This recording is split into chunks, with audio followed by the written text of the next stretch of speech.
As part of President Franklin Delano Roosevelt's response to the Great Depression of the 1930s, the federal government drew these maps, color-coded red to green, for over 200 American cities. New Deal agencies such as the Homeowner Loan Corporation and the Federal Housing Authority, the FHA, sought to stabilize the struggling housing industry by funneling millions to the banks and helping people who could not afford their monthly payments stay in their homes through a process known as refinancing. Along with this aid came a new requirement that homes be appraised of their value. The coding scheme of these maps, originally intended to help determine home values, was based on the racist assumption that only white-owned homes would increase in value, or, to put it another way, that black and immigrant-owned houses would decline in value. Black neighborhoods were coded red, white neighborhoods green, and neighborhoods with different percentages of non-white ethnic immigrants were coded yellow and blue. The Federal Housing Authority refused to insure mortgage loans, a loan from a bank that provides buyers with the money needed to afford a house in red zones. Without this FHA insurance, which promised to pay the bank in the event of a missed payment, banks refused to issue mortgages in the red zone, thereby redlining or excluding blacks from the mortgage market.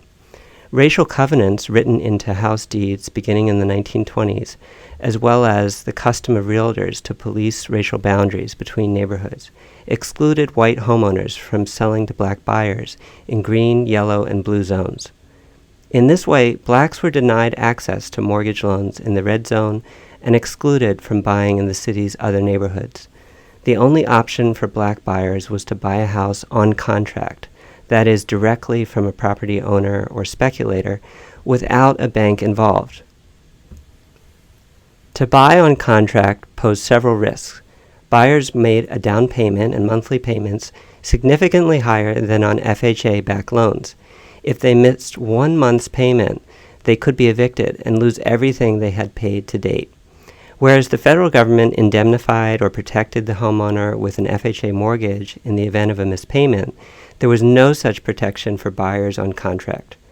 Inflated prices and frequent repossession defrauded blacks who had moved from the South to northern cities like Trenton at the very moment when they sought to move up the economic ladder. Estimates are that blacks lost $1 million a day in Chicago alone in the 1950s. Faced with long odds of keeping their homes, blacks in northern cities worked double shifts, subdivided with crash panel walls to take in renters, and deferred maintenance in order to make their monthly payments. Such conditions fueled white racism. White neighbors blamed blacks for bringing down the neighborhood with dilapidated houses, overcrowding, and unsupervised children. Meanwhile, whites could buy homes with FHA loans that required little down and monthly payments below the typical rent. Given this dual housing market, one for white buyers with federal insurance and one for black buyers without that protection, the historian Thomas Segru has contended geography is destiny when it came to access to mortgages. Historians have argued that Americans' urban ghetto was created not by African Americans, but by redlining and the predatory speculators who stole millions from black families in the form of exorbitant housing costs. From the 1940s to the 1960s, a period of growing prosperity for many whites, these maps were used by realtors, banks, and developers to deny mortgages in red areas, a practice eventually made illegal by the Fair Housing Act of 1968. One Chicago newspaper in the 1950s summed it up this way: "Loan bankers make slums." The black-owned newspaper Chicago Defender claimed overcrowding in black neighborhoods would only worsen as long as blacks were hemmed into a ghetto by the relentless pressure of residential segregation. Historian Nathan Connolly, who gave a talk here at TCNJ a couple years back, has argued that housing was for the 20th century what slavery was for generations earlier. That is, the foundation of both American prosperity and racial inequality.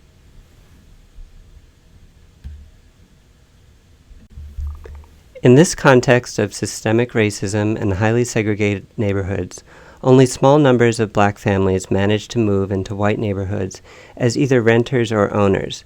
The Hedgepeth and Williams families were two of those families in the 1940s. Janet Hedgepeth was a 12-year-old black girl who lived in a white neighborhood and attended her neighborhood elementary school, Carol Robbins Elementary, together with her white neighbors. In 1943, she was assigned to the black-only junior high, the Lincoln School, while her white classmates attended junior number 2, which was an easy walk from her home. Leon Williams, another black student who lived nearby, received the same assignment to the Lincoln School. The Hedgepeth and Williams families lived on Walnut and Parker Avenues and had worked hard to afford to live in the Junior 2 catchment, home to a predominantly white middle-class community. They wanted their kids to attend the neighborhood junior high school rather than the Lincoln School, which was located in a much poorer neighborhood and a significant distance, 16 blocks along busy roads and across train tracks, from their homes.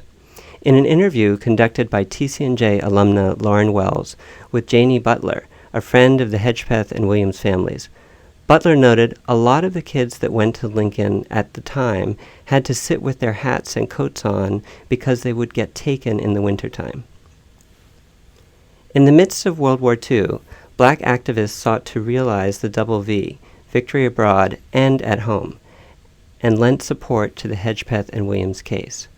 Robert Queen, a brilliant lawyer for the Trenton NAACP, made the legal case for the families to attend the white middle school junior number 2 near their home.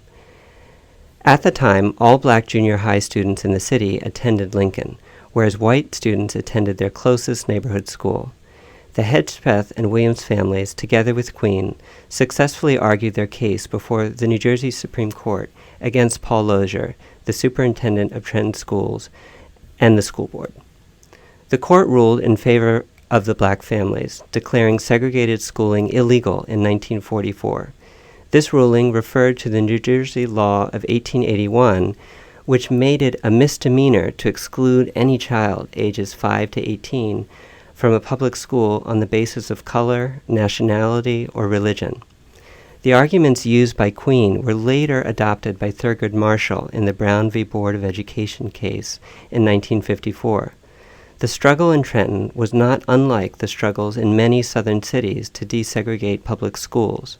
Yet, as historians have noted, northern civil rights struggles have long been obscured, allowing us to see the North as a liberal counterpoint to the South. It was in the context of the 1944 Hedgepeth and Williams ruling and Paul Lozier's subsequent refusal to integrate the schools that African American and Jewish activists formed a group known as the Trenton Committee for Unity, TCU. The committee's early focus was pressuring Paul Lozier to desegregate the schools. The photo here was taken in Har Sinai Temple in Trenton. Har Sinai later relocated to Pennington. Roscoe West, the president of New Jersey State Teachers College, now TCNJ, and pictured in the upper right, was an integral part of this group. In 1943, the same year Lozier required the Hedgepeth and Williams students to attend the black-only school, West promoted full integration and admitted black students at the college to the dormitories. From the 1940s through the 1970s, Jews comprised 7% of Trenton's population. Jews made common cause with African Americans in the fight against discriminatory practices, be they anti-black or anti-Semitic. Jewish organizations mobilized throughout the country in the 1940s to fight prejudice. In Detroit, for instance, the B'nai B'rith Synagogue supported desegregated housing projects over the angry protests of white working-class Catholics. In Trenton, Har Sinai worked to forge interracial neighborhoods and counter racial covenants written into real estate deeds that had forbidden homes to be sold to African Americans or Jews in white sections. When Lozier dragged his feet on integrating the schools, even after the Hedgepeth and Williams ruling, the TCU mobilized and successfully pressured Lozier to desegregate the schools.